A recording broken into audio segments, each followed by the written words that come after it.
ఇప్పుడు అసలు main topic Harihara Veeramallu cinema, Pawan Kalyan గారి సినిమా గురించి పవన్ పిఎస్పికే ఫ్యాన్స్ అందరూ కూడా అసలు అల్లల్లాడిపోతున్నారు. అసలు దాని గురించి ఎక్కడ ఏ ఇన్ఫర్మేషన్ లేదు. ఇంకో పక్కన గేమ్ చేంజరు, మీరు రాస్తున్న సినిమాలు గేమ్ చేంజర్ ఎలాగొచ్చింది ఏంటి అసలు?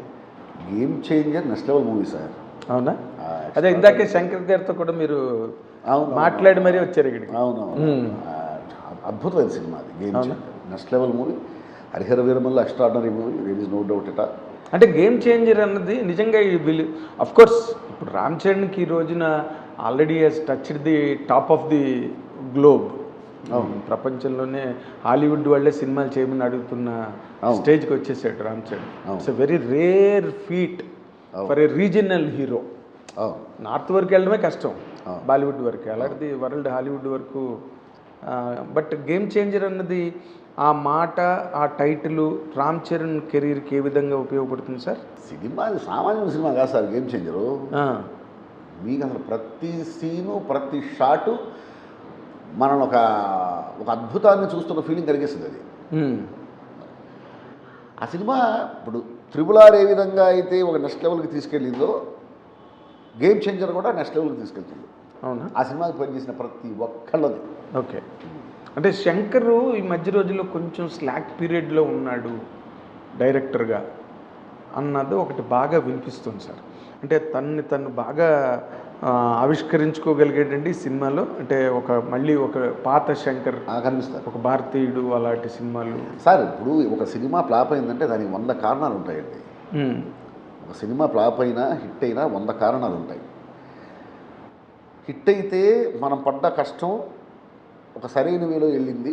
అదే మీ ఇందాక చెప్పినట్టు ప్రతిభ అన్నది ఎలా కష్టపడాలి, ఎక్కడ కష్టపడాలి, ఒక సరైన వేలో మనం కష్టపడ్డాము, మన కష్టానికి ఫలితం దక్కింది అని అర్థం.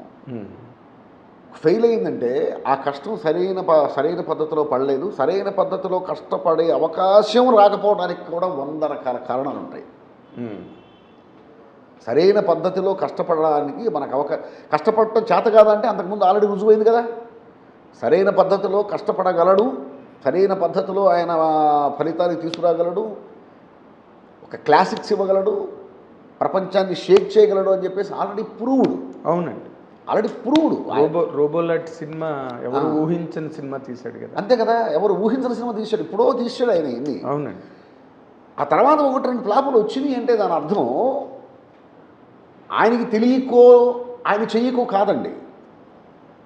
రకరకాల సర్కమ్స్టాన్సెస్ ఉంటాయి, రకరకాల కారణాలు ఉంటాయి. కానీ అంత పెద్ద డైరెక్టర్ అలాంటి వాటికి లొంగిపోవాల్సిన అవసరం లేదు. అసలు లొంగిపోవాల్సిన అవసరం లేదు సార్. ఇప్పుడు లొంగిపోవాల్సిన అవసరం లేదండి. అంటే కారణాలు మనం లొంగకపోయినా కానీ ఏదో జరుగుతూ ఉంటాయి, ఇది మనకు తెలియదు. ఇన్ని ఆయన దగ్గర కూర్చుంటే చెప్తాడు ఆయన, సమయం సందర్భం అంతే అంతే. ఆ సమయం సందర్భం 100 ఉంటాయి. అంటే ఇప్పుడు రోబోతో అసలు ఇండియన్ సినిమానే ఒక రేంజ్కి తీసుకెళ్ళిన వాడు Shankar. There is no doubt about it. మీరు ఇందాక అన్నట్టుగా already proved content Shankar. But Ram Charan వరకు వచ్చేసరికి ఇప్పుడు Ram Charan is on the top of the world. Top of the world. ఇప్పుడు తను తీసే సినిమా ఊరికే సౌత్కి సరిపోదు, లేకపోతే ఇండియన్ బౌండరీస్కి సరిపోదు. ఒక యూనివర్సల్ అపీలో లేకపోతే ఒక యూనివర్సల్ ఎక్స్పోజర్ ఉండేటట్టుగా ఉన్న కథ అయితే ఉంటుంది. అంతేనా? అలాగే ఉంటుంది. యూనివర్సల్ అపీల్ ఉంటుంది సినిమా. అంతేనా? అంటే ఏంటి, రామ్ చరణ్ ఫుల్ మాస్గా ఉంటాడా, లేకపోతే ఏంటి సార్? మాస్గా ఉంటాడు, క్లాస్గా ఉంటాడు, అఫీషియల్గా ఉంటాడు, హుందాగా ఉంటాడు, రగ్గిడ్గా ఉంటాడు. ఒక మనిషి జీవితంలో ఎన్ని రకాలుగా ఉంటాడో అన్ని రకాలుగా ఉంటాడు ఆ సినిమాలో. ఓకే. ఏంటి కంటెంట్ ఏంటి సార్ గేమ్ చేంజర్?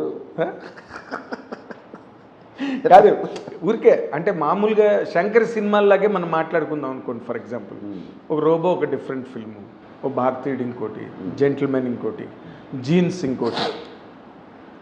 ఇదేంటి ఫ్యామిలీ డ్రామావా లేకపోతే ఏంటి సార్ ఇది?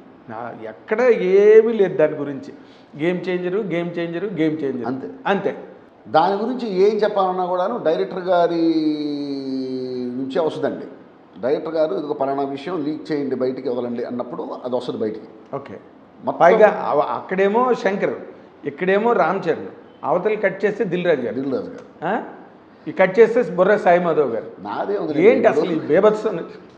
మెయిన్ వాళ్ళు అఫ్ కోర్స్ నాదేముంది కానీ అంటే కాదు సార్ నేను ఆ అనేది సినిమాకి అట్లా సార్ పనిచేసే అవకాశం నాకు వచ్చింది. మీ క్రాఫ్ట్కి మీరండి ఆ, ఇప్పుడు మ్యూజిక్ డైరెక్టర్ ఉన్నాడు అనుకోండి తన క్రాఫ్ట్కి తను మీరు అందరూ మూల స్తంభాలు కదా సినిమాకి దట్స్ వాట్ ఐ మెంట్. అవును అవును అయితే ఏంటంటే అక్కడ శంకర్ గారు, దిల్ రాజు గారు, చరణ్ బాబు ఈ ముగ్గురు ఏ అప్డేట్ ఎప్పుడు వదలాలో వాళ్ళు వదులుతారు.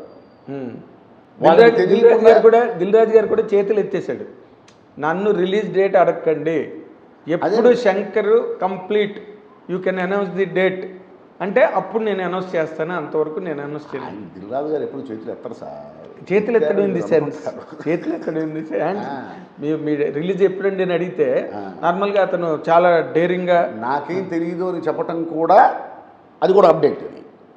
ఎప్పుడు నాకేం తెలియదని చెప్పాలనుకున్నారు, చెప్పారు. సార్ మీరు మాటల రచయిత, గొప్ప మాటల రచయిత, నేను దానికి ఎన్నోసార్లు నేను రాయడం కూడా నేను రాశాను. మీరు అవన్నీ ఇప్పుడు చెప్తే ఎంత కన్ఫ్యూజ్ అవుతాం సార్ మేము. మీరు ఏదైనా గేమ్ చేంజర్ అంటే ఇగోనండి గ్యాంగ్ లీడర్లో ఉంటుంది, లేకపోతే పసివాడి ప్రాణంలో ఉంటుంది, లేకపోతే ఇంకేదోలా ఉంటుందని అంటే కొంతవరకు సంతృప్తి. అయింది ఇప్పుడు ఎప్పుడు ఏ అప్డేట్ బయటకు వదలాలనేది నేను చాలా క్లియర్గా చెప్పాను. అదేలేదు మొత్తం ఆయన చెప్తాడు, ఇదిగో ఈ అప్డేట్ ఇప్పుడు వదలండి అంటే అది బయటకు వస్తుంది. ఎప్పుడు ఎప్పుడు రిలీజ్ సార్? ఏది అది కూడా వాళ్ళే చెప్తారు సార్. అమ్మమ్మ మీరు చాలా బాగా మీకు బాగా ట్రైనింగ్ ఇచ్చారు సార్. అసలు ట్రైనింగ్ ఇచ్చేదే ఉంది, నిజం అదే. అంతే సరే వస్తుంది సినిమా. నేను ఒకటి చెప్తా, ఎక్స్ట్రాడినరీ మూవీ, అద్భుతమైన సినిమా. బ్యాక్ డ్రాప్ ఏమండి? బ్యాక్ డ్రాప్ చెప్తారు, అదే బ్యాక్ డ్రాప్. సరే